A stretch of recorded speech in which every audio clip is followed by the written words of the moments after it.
nos ha hecho nuestra querida Carmen y Antonio, ay, Antonio, es verdad.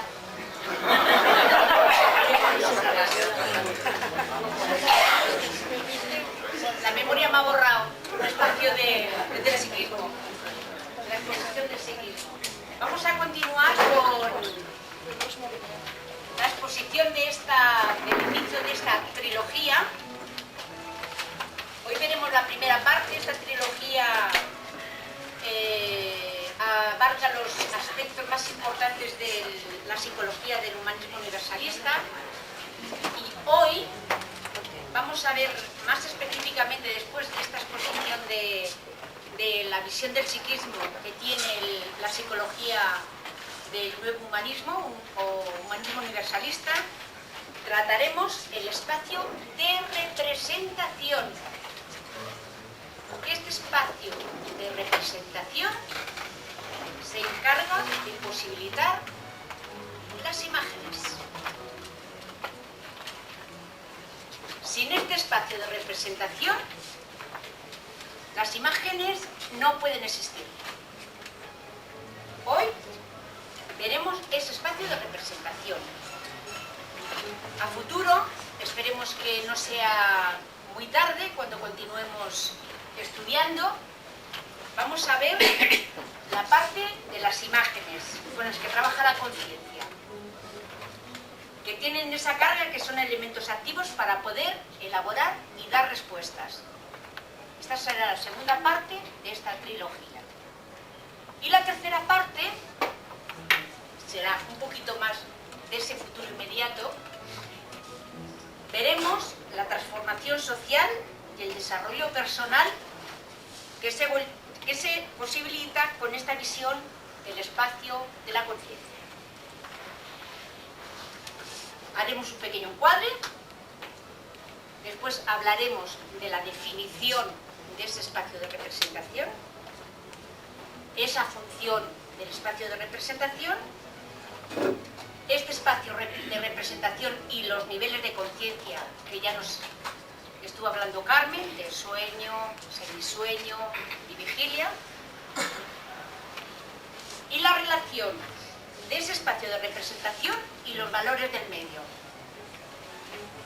Terminaremos con un resumen y conclusiones. Esto será lo que se compone hoy el trabajo de este primer trabajo de esta trilogía. Entonces, primeramente os quiero encuadrar y deciros de dónde viene este aporte. Nuevamente repito que es un aporte de la psicología del humanismo universalista. ¿En qué se basa? Se basa en la experiencia que todos tenemos, es decir, en nuestra vivencia existencial. De eso se trata la psicología del humanismo universalista. ¿Cómo interpreta esta psicología el ser humano? Pues como un ser intencional. La conciencia es activa, que ya lo decían antiguamente Brentano y Husserl. Entonces, al ser intencional y al ser activa, es capaz de transformarse a sí mismo y transformar el medio, o sea, cambiar su propia naturaleza. Por ejemplo, hemos alargado la vida, como nos hablaba Carmen, ¿no? Eso es gracias a que el ser humano ha vivido situaciones de dolor y sufrimiento, entonces implementa nuevas respuestas para que se vaya produciendo un cambio social. Por ejemplo, esta ciudad hace 100 años no era así. Ha habido una transformación social gracias a esa adaptación creciente que ha ido teniendo consigo mismo y con el entorno. Conciencia activa e intencional. Entonces, si vemos algo natural en el ser humano, es precisamente esa transformación de lo natural. Eso, digamos que es, si buscamos esa permanencia, es la transformación. ¿Quién ha sido el iniciador de toda esta corriente? Pues el pensador latinoamericano Mario Rodríguez Cobos, Silo. Se le conoce más, ese seudónimo es su seudónimo literario, que ha realizado, pues, como varios de nosotros sabemos, varias obras que sirven para, o sea, que están sirviendo en el campo del humano, ¿no? Forman parte de esta corriente de acción conocida como humanismo, como nuevo humanismo o humanismo universalista. La obra teórica de la psicología del humanismo universalista es el libro Apuntes de Psicología.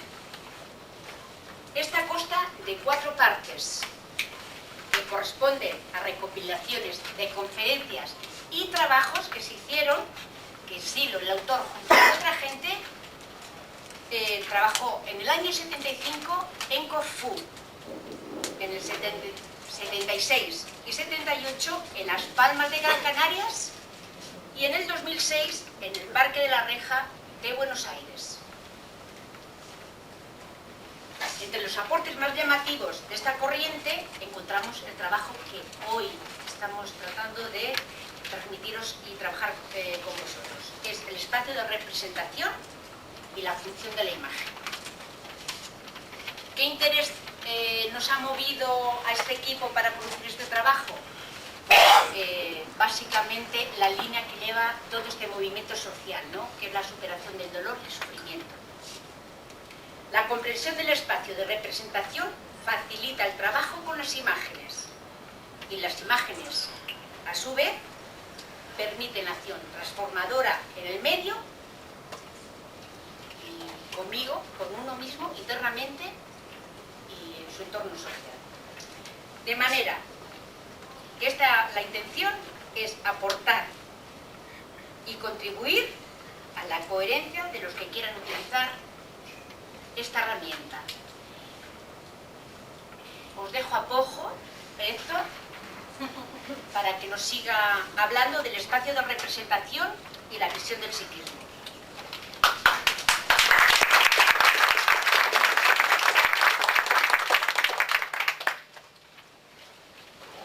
Empezar a complicar un poco las cosas.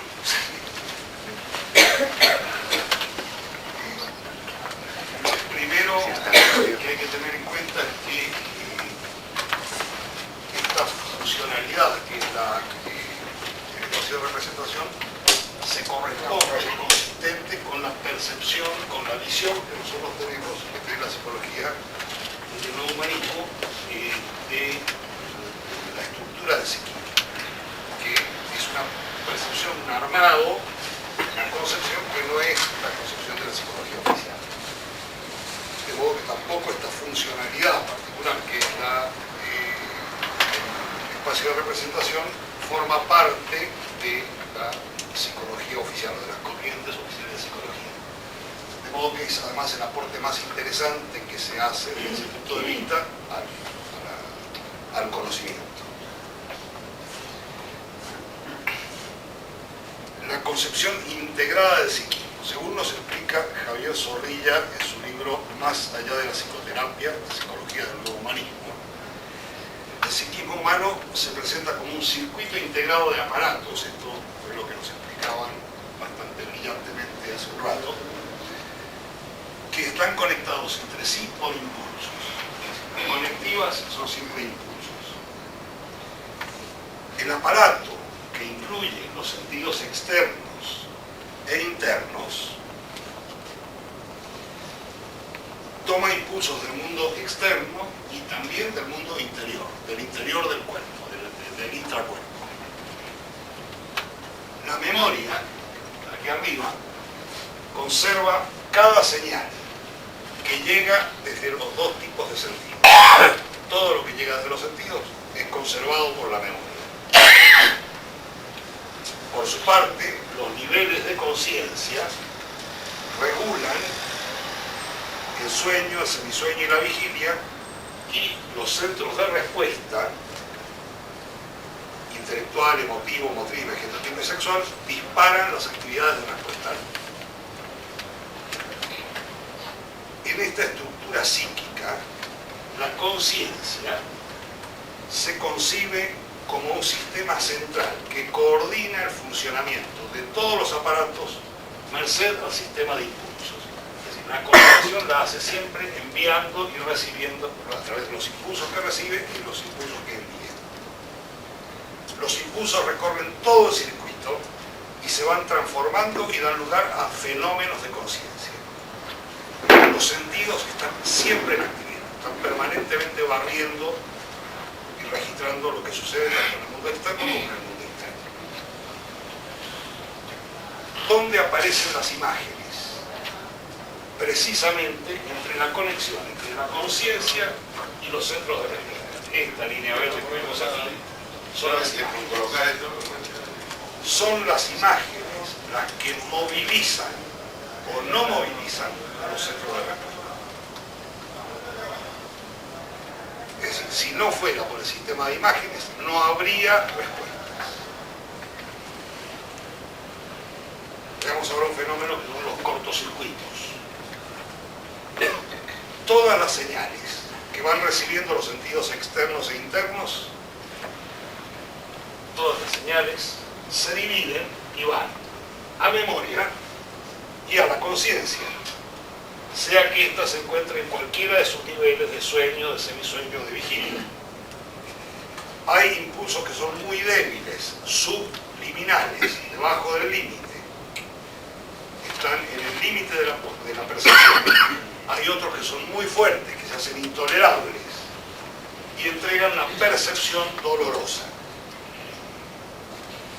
Existen otros impulsos que deberían llegar a la memoria, a la conciencia, a centros, y sin embargo no llegan porque se produce un corte o un bloqueo en alguna parte del circuito y se interrumpe con eso la integración del funcionamiento del ciclo.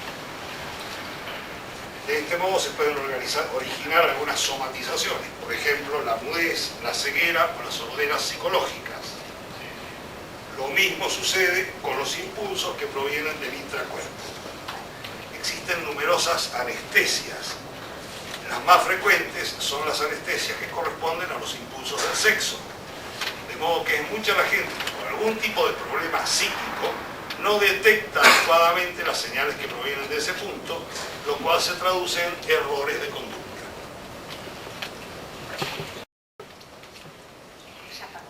Ahora no lo veo.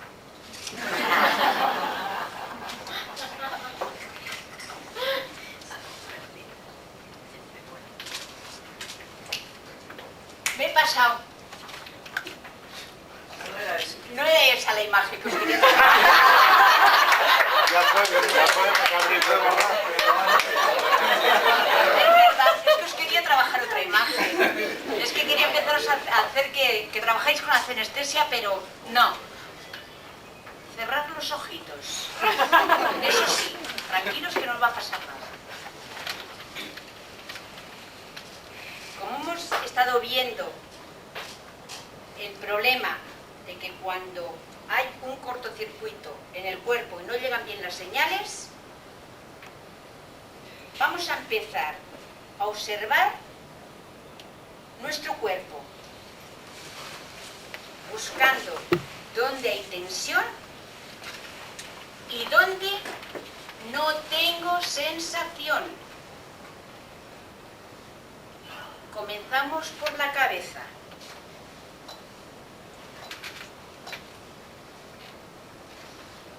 Busco zonas tensas, quizás dolor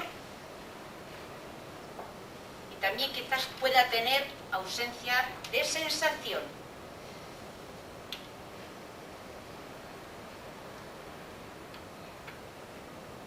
Estamos en la parte del cuello, por la parte de atrás, observo los hombros. Veo si están en tensión, sigo por los brazos y observo las manos.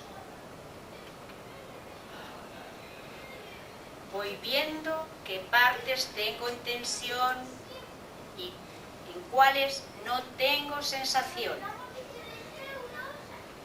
Regreso al cuello, pero ahora por delante.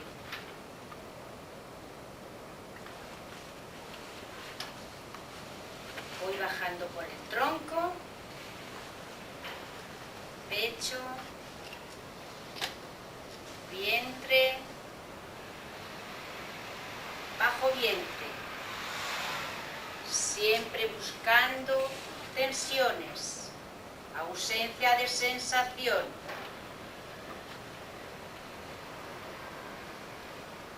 Volvemos de nuevo a la cabeza y ahora bajo por la espalda. Observo el cuello por detrás. Veo la espalda, quizás necesito moverme un poquito para sentir mejor, tener una sensación de registro de mi cuerpo.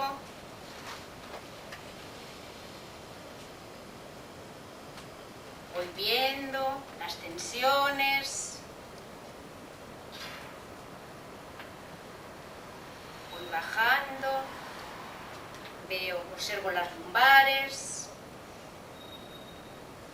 glúteos, muslos, pantorrillas y pies.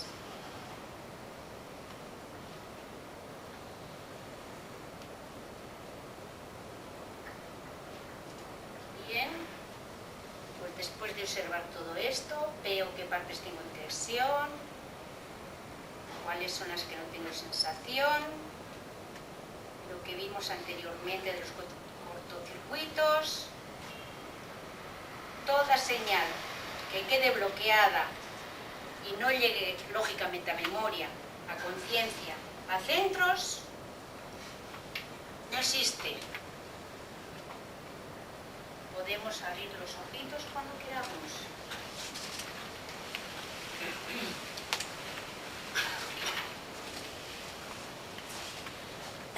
Vamos a entrar entonces en el tema de espacio de representación. ¿Qué es el espacio de representación? Podemos definir el espacio de representación como la escena, el escenario en el que se dan las representaciones, excluyendo de ese escenario al que mira. Como una analogía, todos recordamos sueños en los cuales nosotros vemos una escena y eso ocurre como fuera del sueño. Pero también recordamos sueños donde nosotros estamos incluidos dentro de ese sueño. Okay. Esto es una analogía, pero nos sirve para entender que hay un escenario de donde el que mira, nosotros estamos excluidos.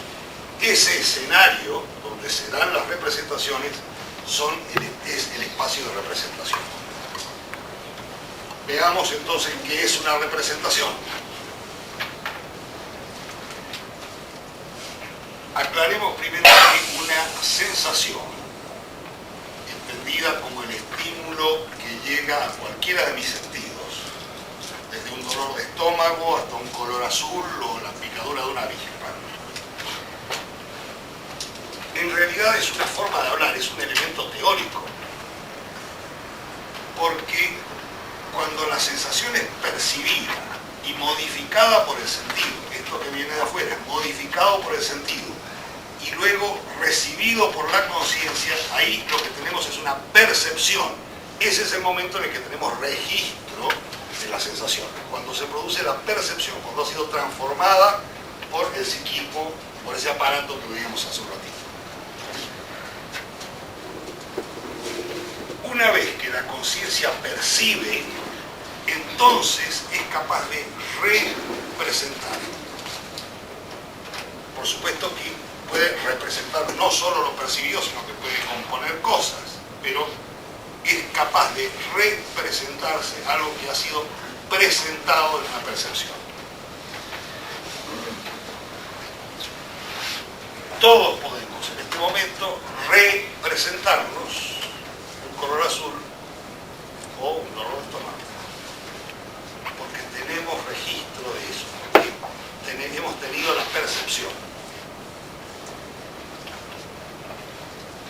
Por lo tanto, las representaciones son las imágenes que produce la conciencia, que se presentan en una determinada escena a la cual llamamos espacio de representación. ¿Qué es lo que estamos diciendo? Estamos diciendo que la conciencia solo puede trabajar representando. Cuando pienso con imágenes auditivas, escucho internamente, o visuales, veo internamente, o reconozco mi sentir, siento internamente. Todas esas son imágenes que se producen en algún lugar, se dan en algún lugar. Las imagino arriba, abajo, adentro, afuera, pero siempre en algún lugar. De todas maneras, aclaremos, el espacio de representación no es un contenedor vacío, no es un escenario armado donde entran las imágenes y se despliegan. Tampoco es un órgano como el del olfato, donde mi nariz existe aunque la tape y no huela. Es un escenario que se despliega para albergar las representaciones y se despliega en función de las representaciones. Según las representaciones que vaya a formular mi conciencia, entonces ese espacio se desplegará de un modo o de otro.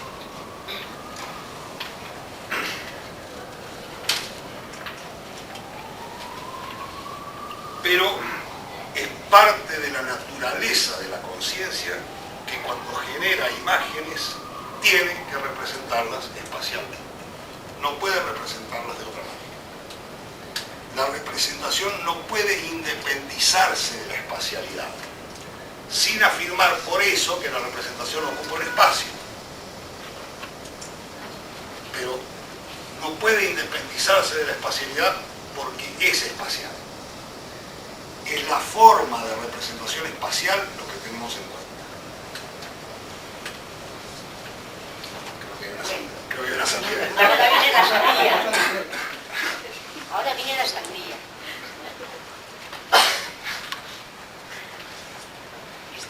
Seguro que esta imagen nos movilizaría más si hiciera mucho más calor. Bueno.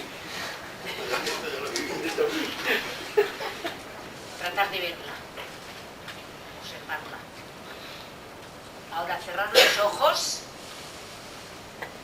Tratar de representarla internamente.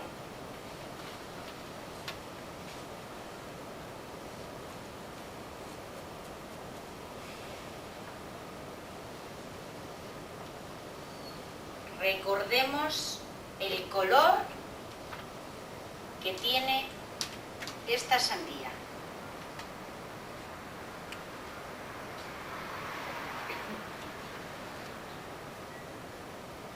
Tratemos de recordar el sabor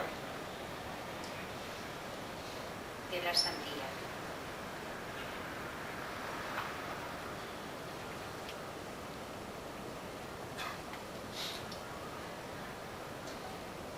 Tratemos de recordar el olor de una buena sandía.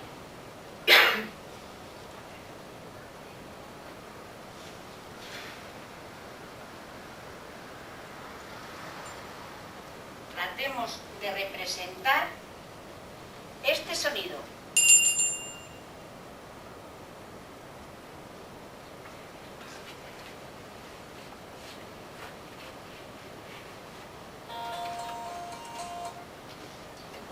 Tratemos de representar una brisa agradable que inunda todo este local.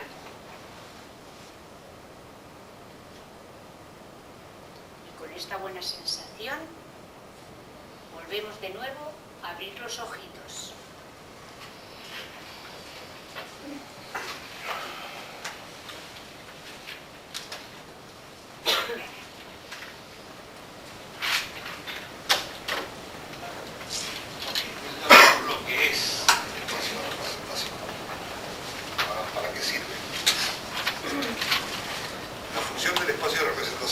solamente la de posibilitar el representar. Si no hubiera espacio de representación, no podríamos representar. Siendo la función de la representación el llevar los impulsos, como decíamos, al aparato de respuesta, encontramos por lo tanto que el espacio de representación en realidad hace posible las respuestas humanas, hace posible las conductas, las respuestas humanas. Gracias al espacio de representación, y a que en él se pueden emplazar las imágenes, el cuerpo humano puede desplazarse y actuar en el mundo del modo que Descartes. Cuando hablamos de imágenes, no estamos hablando, insistimos, solamente de las imágenes visuales. Cada sentido produce su tipo de imagen. Y gracias a eso se puede tener representación de fenómenos olfatorios, gustativos, auditivos, etc.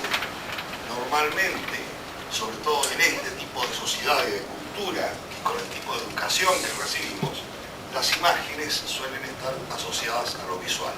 Pero cuando nosotros hablamos de imágenes, hablamos de representaciones de todos los sentidos.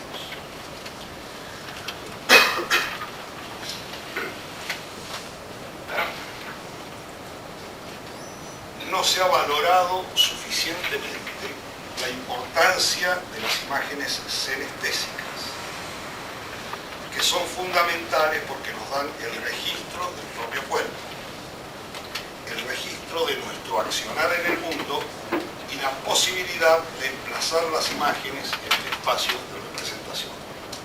Yo no sabría que he movido este brazo si no fuera por la senestesia.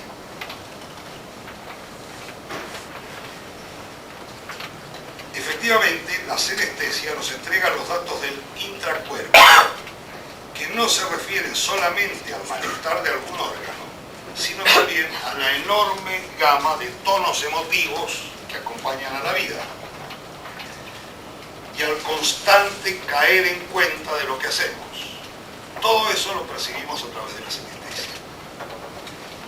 Toda experiencia existencial, en última instancia, es un registro senestésico de lo que hacemos en el mundo y de lo que sentimos al hacerlo. Pero la percepción es a través de la senestesia. Un ejemplo de la capacidad de la senestesia impregnando nuestra vida es el caso de las pesadillas o riñas o disgustos matutinos que se arrastran durante todo el día y van tiñendo toda nuestra actividad. Nos pasó en la mañana, pero nos vamos arrastrando a lo largo del día. De manera que continuamos nuestra rutina, pero estamos llevando ese trasfondo. Lo mismo se da en el caso inverso, por ejemplo, cuando estamos enamorados, en que todo el mundo nos parece perfecto.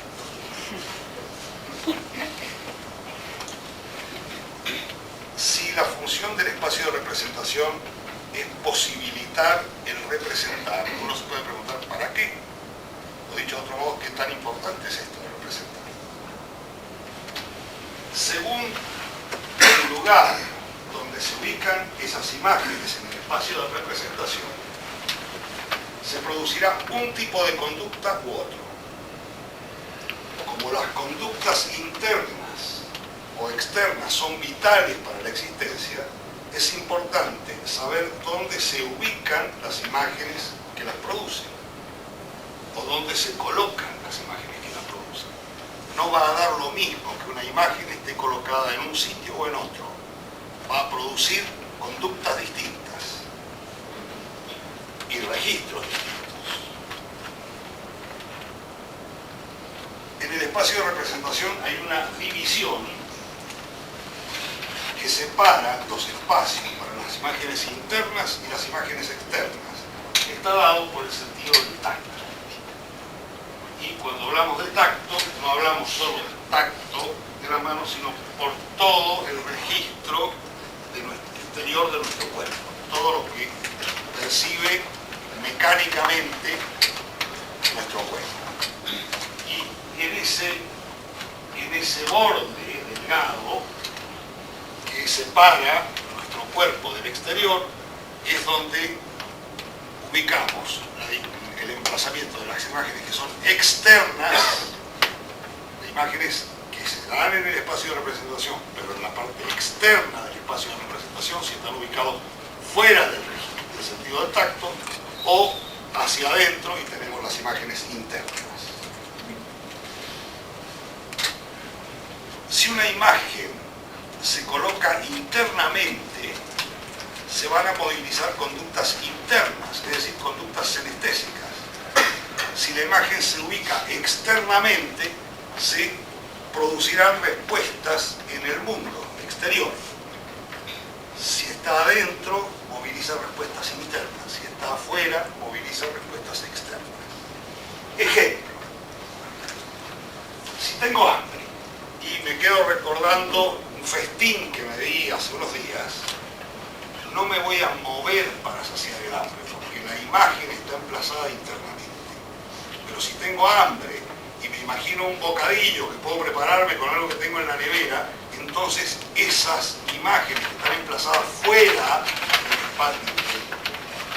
del ámbito que separa las sensaciones internas de las externas, me van a movilizar hacia la nevera para que yo pueda prepararme un sándwich y saciar mi hambre.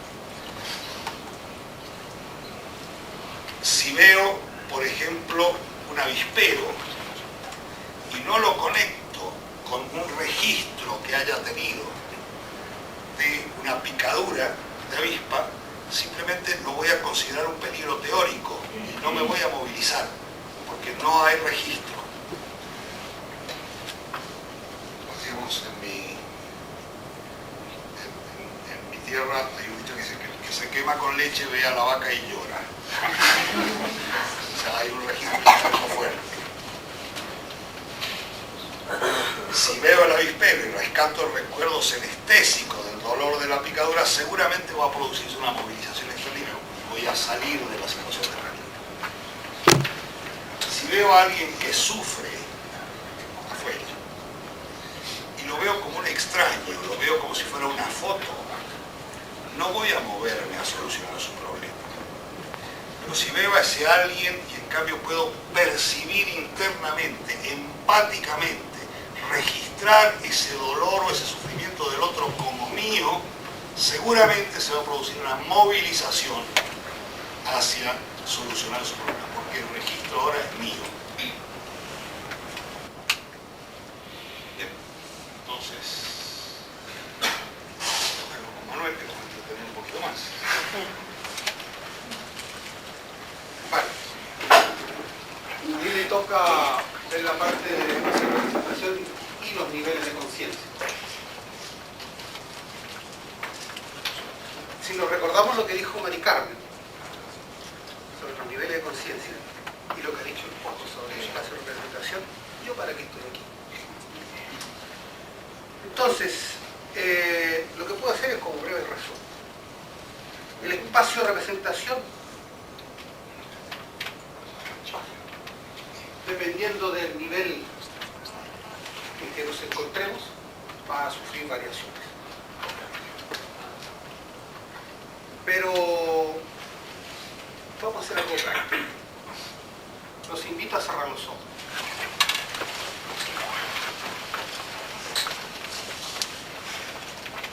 Entonces, vamos a recordar cuando nos fuimos a acostar anoche. En el preciso momento, cuando estábamos ya dentro de la cama. Como dicen en la tierra del ojo, en el sobre. ¿Qué nos pasó? ¿Qué hicimos?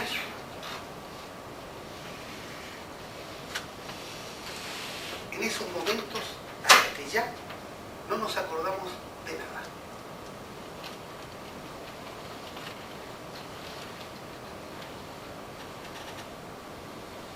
Muy bien. Ahora pueden abrir los ojos. En esos breves instantes en que nosotros estábamos acostaditos y hasta que no supimos más nada, hemos pasado de la vigilia a un semisueño y finalmente al sueño. ¿Vale?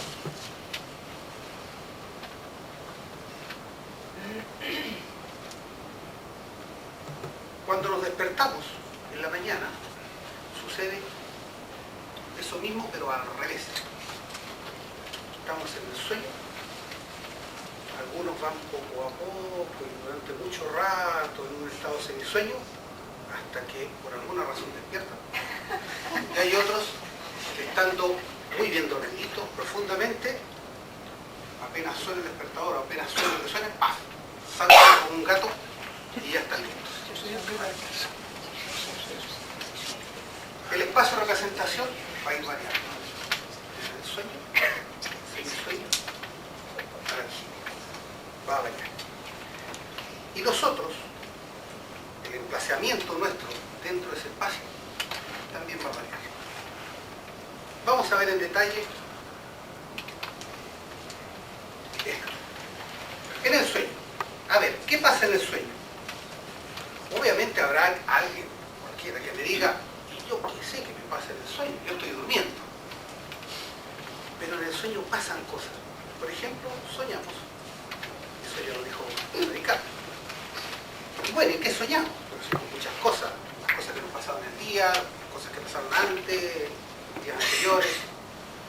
Mezclamos cosas, imaginamos cosas.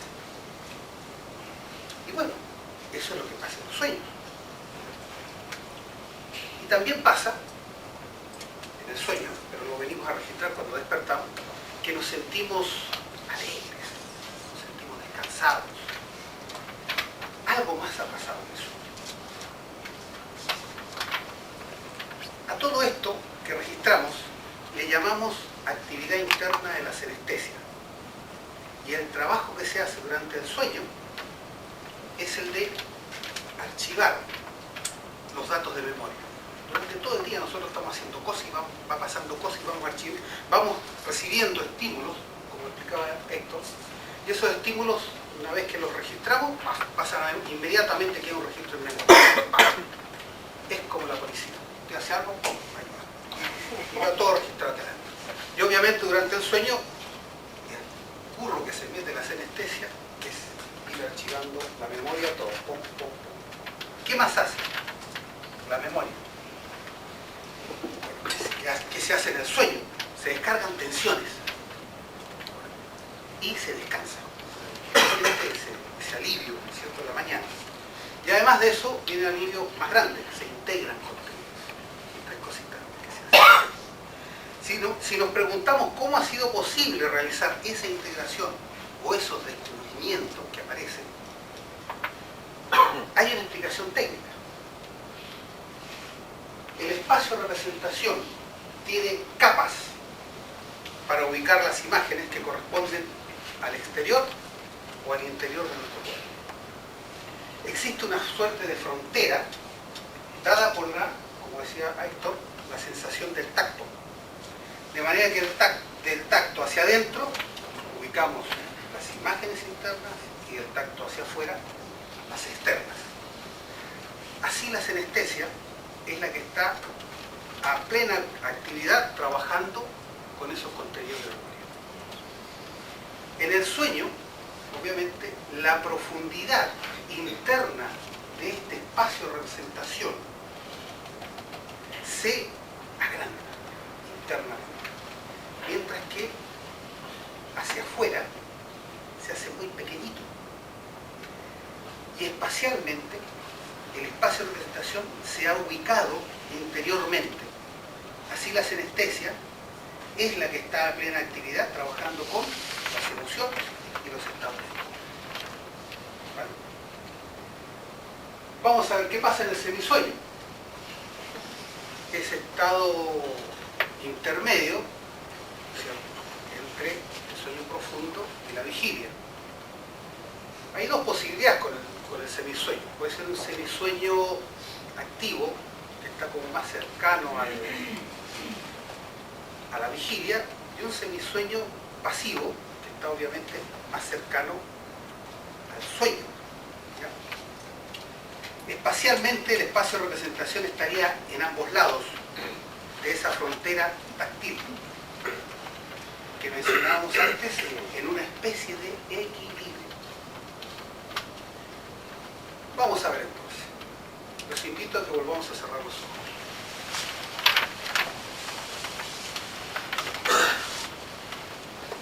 Y nos acordaremos otra vez qué nos pasó anoche al ir a dormir.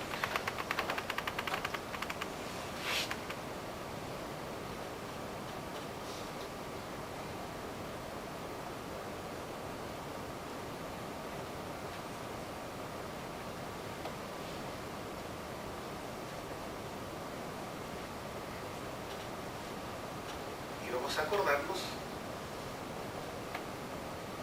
cuando ya despertamos.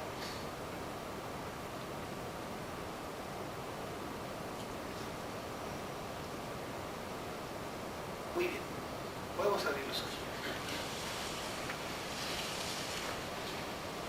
Han pasado muchas cosas seguramente, ¿cierto? Porque hay muchos de nosotros, conozco muchos, que si no toman un café, porque se levantan, no están despiertos. Hay otros que se dan cuenta que en el metro van a trabajar. Y hay otros que simplemente ya en el metro van haciendo ejercicio. Para visualizar mejor lo que pasa en el semisueño, Elsa nos tiene preparado Un buen una viaje. sorpresa. Un buen viaje.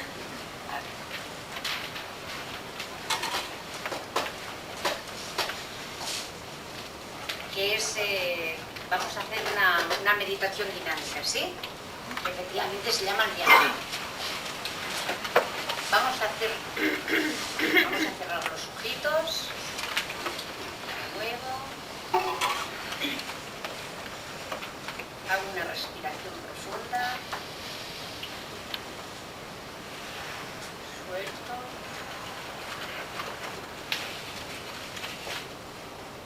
De nuevo hago otra.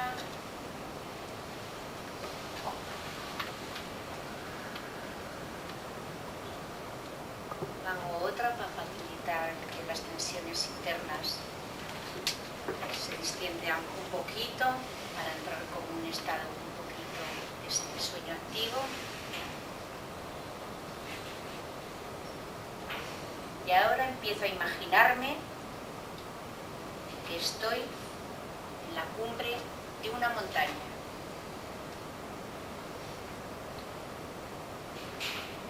Cerca de mí desciende una nave como si se tratara de una burbuja transparente.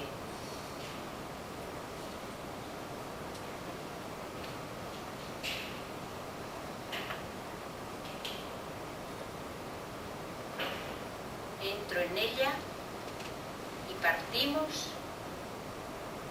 a una velocidad increíble, alejándome de la Tierra.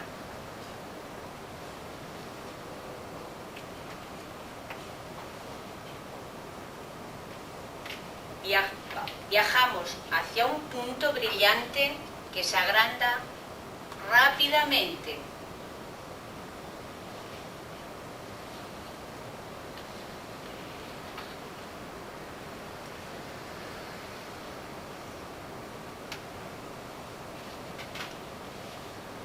De pronto, en una explanada, se posa la nave.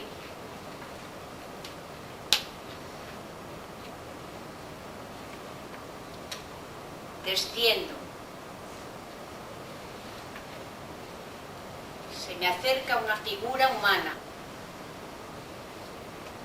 que me ofrece una esfera luminosa que apoya en mi frente.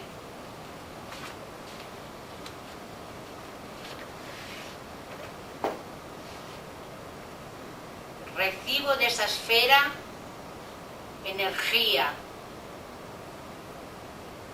paz y bondad.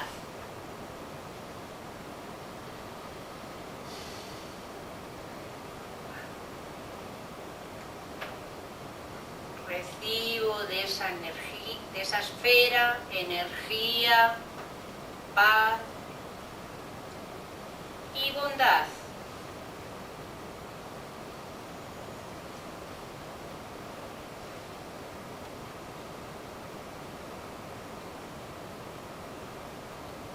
Con este estado de placidez, comprendo que es el momento de regresar. Me despido.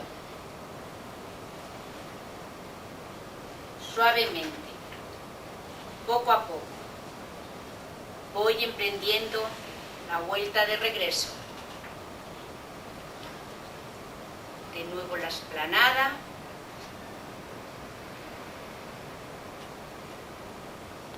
Luego la burbuja.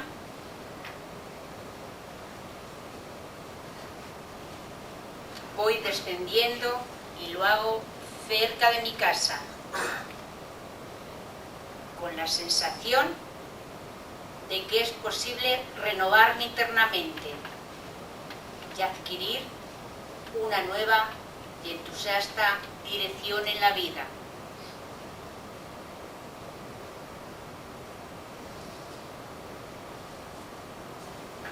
Con este buen viaje, cuando queráis, podéis abrir los ojitos.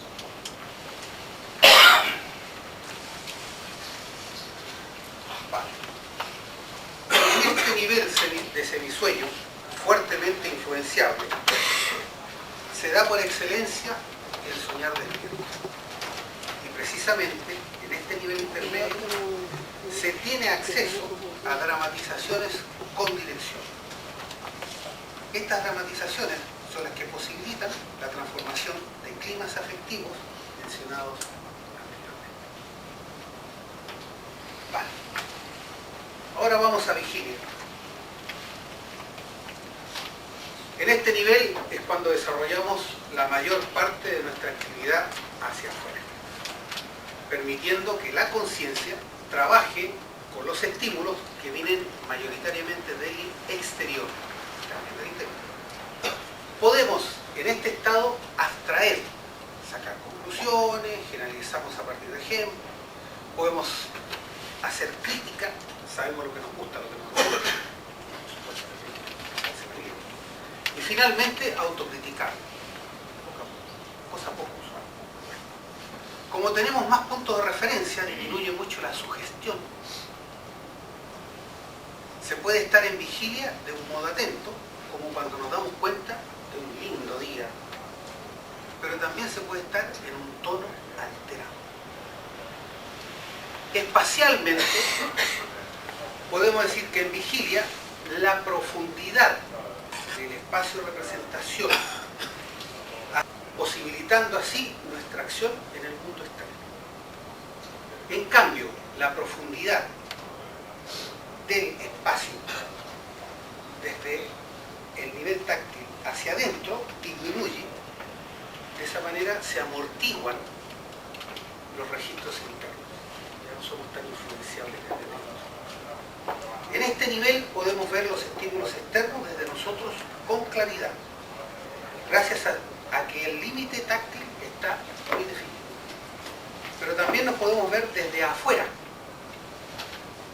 desde un punto de observación externo de las ocasiones en que represento, teatralizo o finjo una determinada actitud.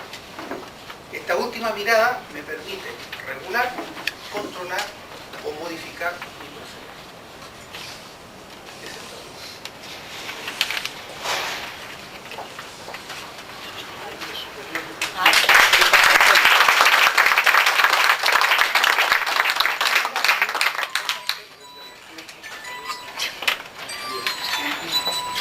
Estaba hablando de lo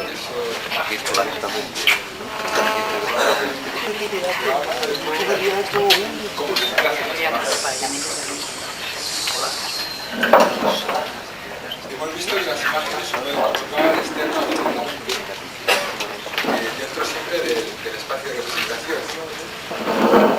Yo creo que estas imágenes también se pueden colocar en distintas profundidades, a derecha, izquierda y arriba y abajo. Es necesario aclarar que la ubicación de una imagen en un punto punto particular del espacio de representación tiene múltiples orígenes. Y a continuación intentaremos ver algunos de ellos. Y precisamente porque hay muchos factores que originan la ubicación de una imagen, no se puede interpretar de una forma rígida dicha ubicación, sino que debemos aceptar la maravillosa diversidad de los seres humanos y tratar de comprender las diferentes influencias. Como hemos visto, gracias al espacio de representación, las imágenes que vienen de los sentidos y de memoria pueden tener una ubicación. Según se ha expuesto anteriormente, cuando recordamos una charla, lo que nos dijo una vecina o la bronca que nos echó nuestro jefe, estamos trabajando con imágenes auditivas. Y esto también nos permite representar canciones o un sonido particular que suelen ubicarse en la cabeza, cerca de la oreja. Es difícil imaginarse una canción en la rodilla. Bien. Cuando recordamos la cara de alguien querido o la casa hacia donde nos dirigimos, estamos trabajando con imágenes visuales. Esta imagen también se puede ubicar en distintas alturas. Cuando recordamos el olor del mar, la lluvia o de una flor, estamos representando imágenes olfativas. Al recordar las frutas de otra estación o una comida que añoramos, estamos usando imágenes gustativas. Las imágenes olfativas suelen envolvernos y traer consigo otro tipo de imágenes. Finalmente, si recordamos la brisa de la primavera o el abrigo de la chimenea del pueblo, estaremos trabajando con imágenes táctiles que se ubican en el espacio de representación que corresponda a esa percepción. De manera que cada sentido externo genera una particular gama de imágenes. Aunque estas imágenes provenientes de los sentidos externos, con o sin ayuda de la memoria, son importantes, ahora nos vamos a dedicar a la representación de las imágenes internas, la que llamamos cinestésica. Como sabemos, además de los sentidos externos, el cuerpo está constantemente enviando señales que serán percibidas con claridad o serán amortiguadas, según estemos en un nivel de conciencia u otro. Lamentablemente nuestro vocabulario no es muy preciso cuando se trata de describir estas imágenes cinestésicas. Decimos que nos sentimos raros, que tenemos malestar, que algo nos duele o bien que estamos llenos, o que la situación es agradable, cuando en realidad simplemente no nos sentimos mal. Una vez que recibo el estímulo, la conciencia realiza un interesante trabajo al colocar la imagen correspondiente. Vamos a intentar dar algunas pautas sobre los factores que influyen en la ubicación de las imágenes en el espacio de representación, aunque se trata de un campo que recién se comienza a explorar. Existe una conexión entre el espacio de representación y nuestra estructura física. Por ejemplo, la mayoría de los sentidos externos están ubicados en la cabeza, la vista, el oído, el olfato, el gusto. Y esto se traduce en un arriba y en un abajo de nuestro horizonte. Por otra parte, el sol, la fuente de luz y la que permite el desarrollo de la vida, se encuentra arriba. Y esto influye en la ubicación de las imágenes luminosas que siempre se encontrarán en las zonas superiores de nuestro espacio de representación, o sea, por encima de la cabeza. De igual forma que las imágenes oscurecidas se ubicarán por debajo de la misma.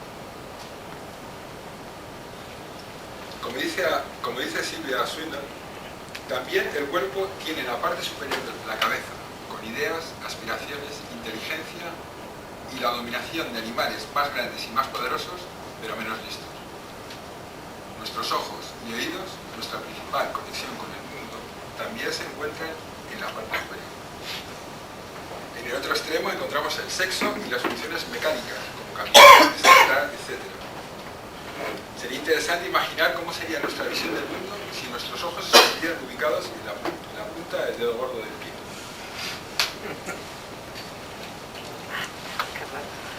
La sinestesia está enviando constantemente impulsos de la situación inmediata del cuerpo.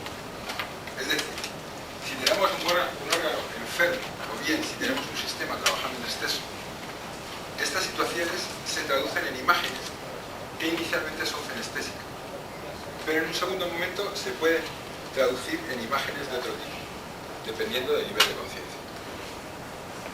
Por ejemplo, una de las alegorizaciones sería las llamas en los sueños,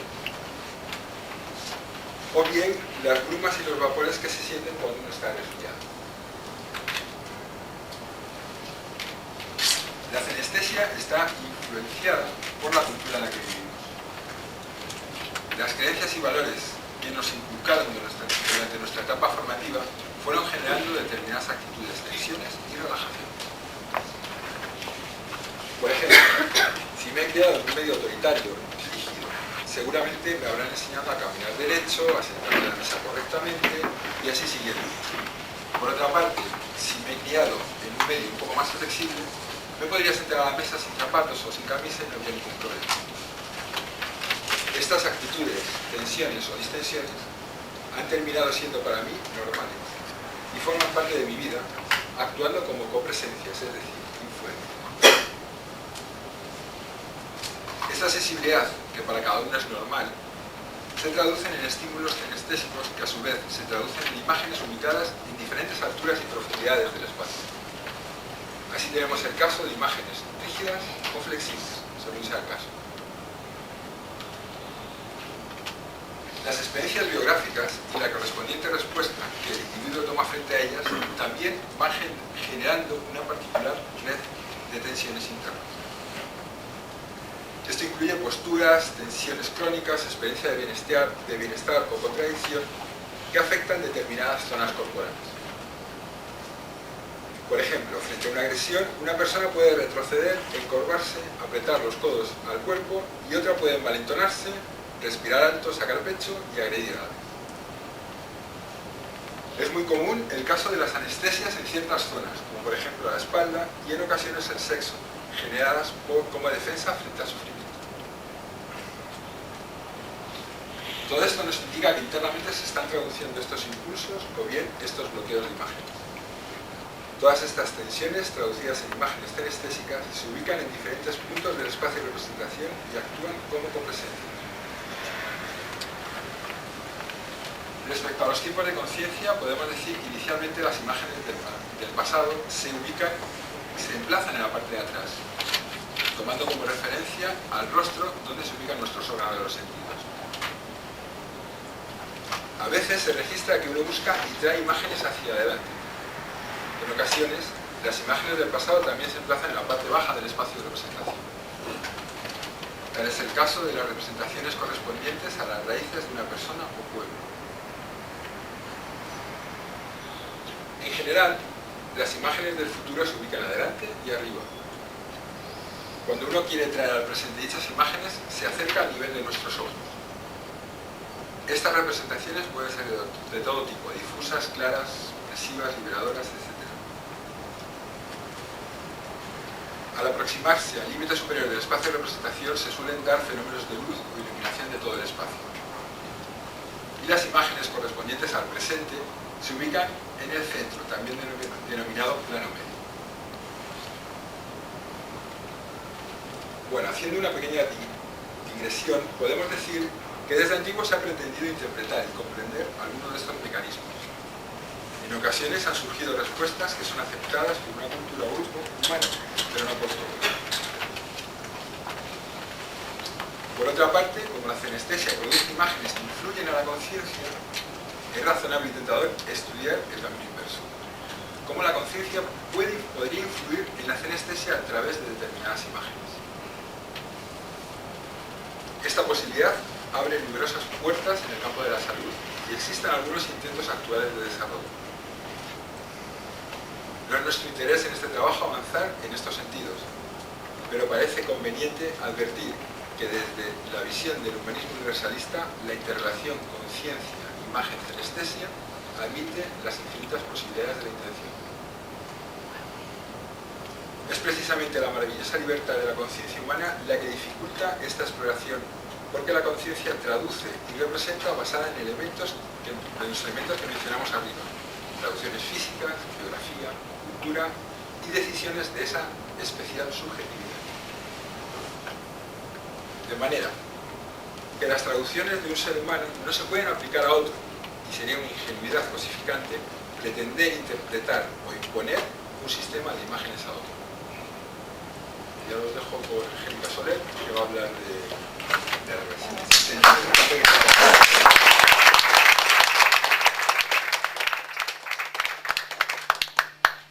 Bueno, este es el último punto. Rescatando lo que ha dicho Antonio sobre la relación entre las imágenes y la cultura, el medio en que se vive. Vamos a detenernos precisamente como broche final en este tema. Consideramos como valores del medio a todos los objetos intangibles, a lo que se considera valioso y a lo que no, lo aprobado y lo desaprobado, a todo ese conjunto de valores que va formando una determinada sensibilidad, como bien lo dijo Antonio. Quizás cuando se habla de sensibilidad es algo teórico, pero si alguno de los presentes vivió la época de los 60 o 70, recordará que las melodías, los pelos, la moda, todo era suave, flexible. Y podrán comparar con épocas posteriores en que las melodías, los pelos, las modas, todo es abrupto, rígido, irrumpe. Estamos tomando ejemplos visuales para hablar de algo que en realidad es un sentimiento. Pero es muy fácil advertir ciertas alergias de sensibilidad cuando aparecen juventudes planteando tónicas afectivas diferentes, ¿no? Bueno, veamos ejemplos de valores y sensibilidad de una época específica, pero ahora ya metiéndonos con los valores. Aquí tenemos una pirámide que ha sido diseñada en 1911. Arriba de todo está, no hay novedad, dinero. Después viene el rey, nobleza, poder. Debajo vienen los obispos, clero, el ejército, burgueses, dándose buena vida, y tampoco es novedad el perraje currante. Eso fue en 1911. Pero no solamente llama la atención el tipo de valor, sino los estamentos específicos. Era una sociedad bastante más rígida. Todo estaba determinado por dónde nacía, con quién estaba. Pero si la comparamos con los valores actuales, aquí se ven un poco mezclados. En realidad también son bastante piramidales, ¿no? Pero bueno, vemos que lo que está premiando ahora son otro tipo de valores. Sigue manteniéndose el dinero, por supuesto, pero aparecen cantantes, aparecen gobernantes, por supuesto, aparecen futbolistas, aparecen modelos y todos los semidioses, ¿no? Los coches, las modas, con sus rituales anuales. Es decir, ¿para qué revisamos esto?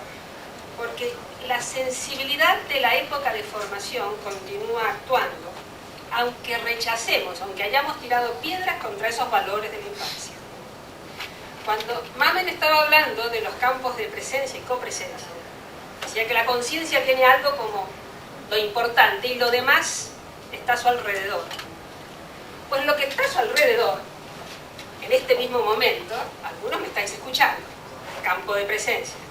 Lo que está alrededor son otras preocupaciones. Sí, ¿qué voy a hacer cuando llegue a casa? ¿Qué se está haciendo tarde? Etcétera. Copresencias. Pero dentro de las copresencias hay algunas mucho más sutiles, que son las creencias que llevamos con nosotros, los filtros que le estamos poniendo en la realidad. Por ejemplo, el hecho de que una idea nueva me sobresalte, o una idea nueva me encaje, que esté abierto hacia las ideas nuevas, porque esa sensibilidad me predispuso a... Cuando uno viaja y se encuentra con una cultura diferente, es cuando esas copresencias de golpe, ¡paf!, se muestran. Porque son tan normales que ya ni las vemos.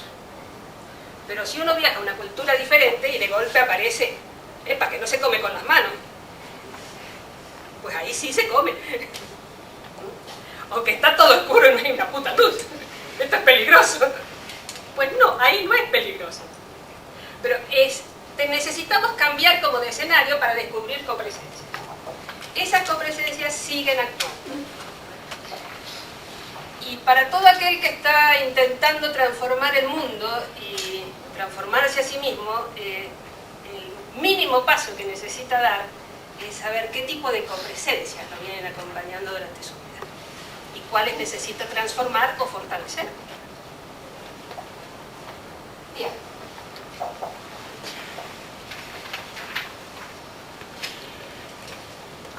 Decíamos hace rato que, hablando de la época de los 60, haciendo una comparación, aquí vemos algunas imágenes que son bastante características, pero no solamente estaba el amor y paz y lo sensible, también había otros valores.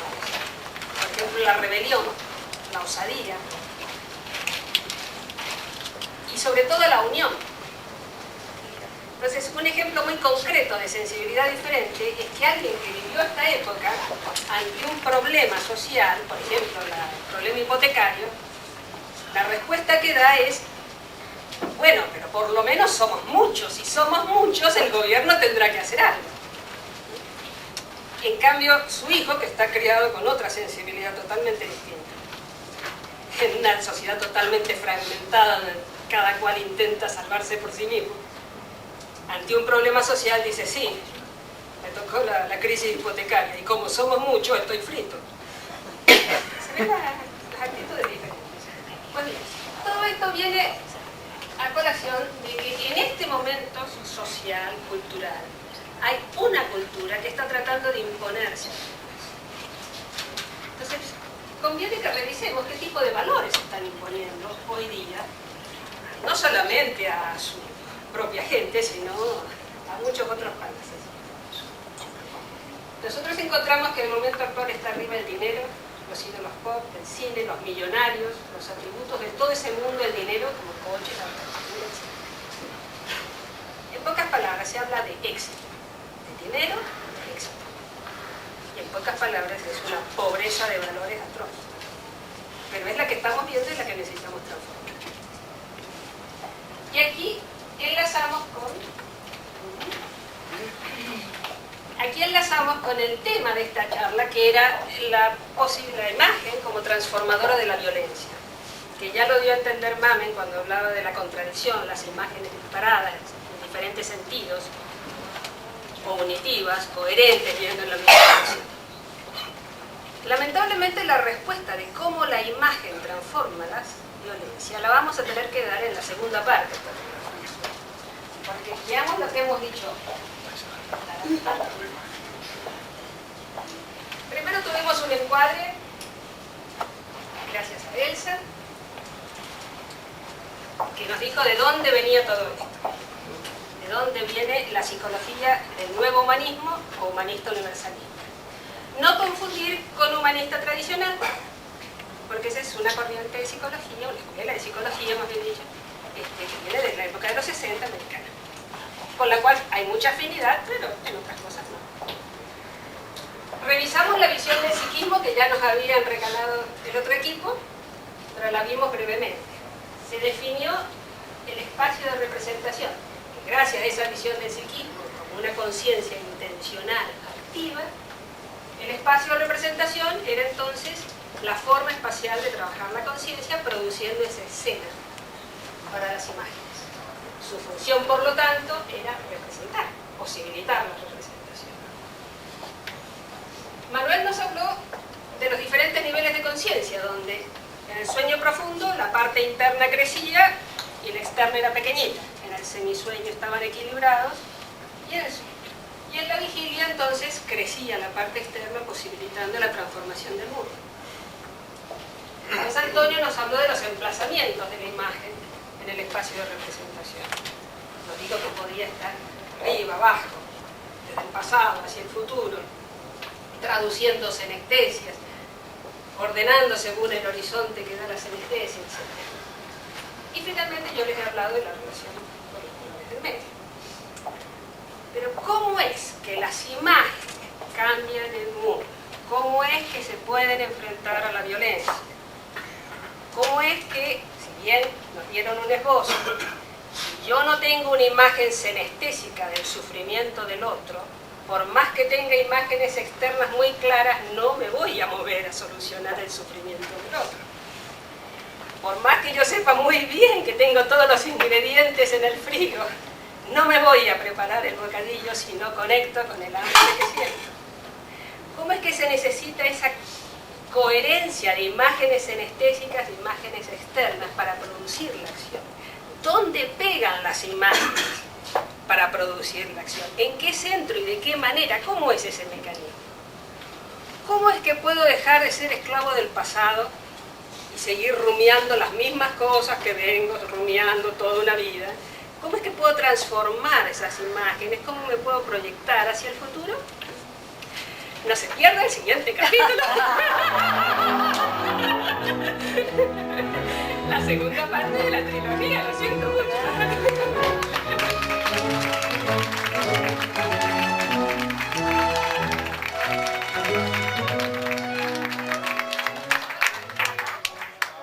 Hemos decidido postergar las preguntas para después, pero primero el cierre poético y después entonces hacemos las preguntitas.